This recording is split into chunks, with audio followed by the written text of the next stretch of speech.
Anthony Davis. Kanado na kay modula si Anthony Davis sa Washington Wizards, no?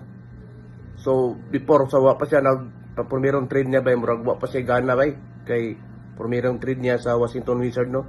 Murag nawadaan siya gana ba. Pero pag nakuha sa Washington Wizards ang first round pick, number 1 pick sa NBA Draft 2026 na si AJ Daibansa, murag nabuhian siya dugo ba. Murag nibalik ang gana ni Anthony Davis karon sa Washington Wizards, no?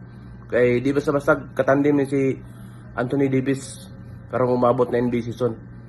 Sa draft 2024, si Alex Sarr nakauban niya na karon.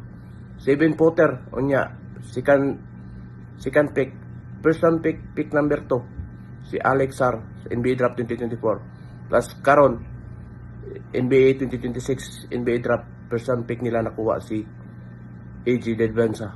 Di basta-basta ni.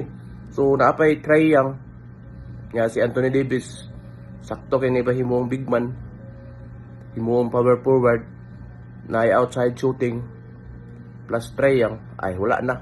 Sure na ni nga mo karong umaabot na NBA season.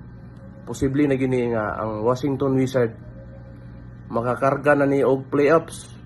Kay murag taod-taod na gyud nga wala nakakargag playoffs ang Washington Wizards, no? So basin ang tandem nila karon ni Anthony Davis, Alex Sarr,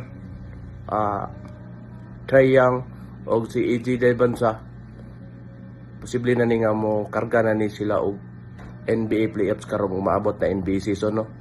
So mo na ni hulatan na to bay kay si Trae Young sakto kay playmaker ni.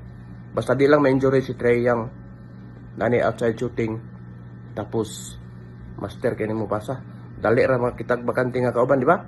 So abangan nato ni ang dream team ng Dais Washington Wizards.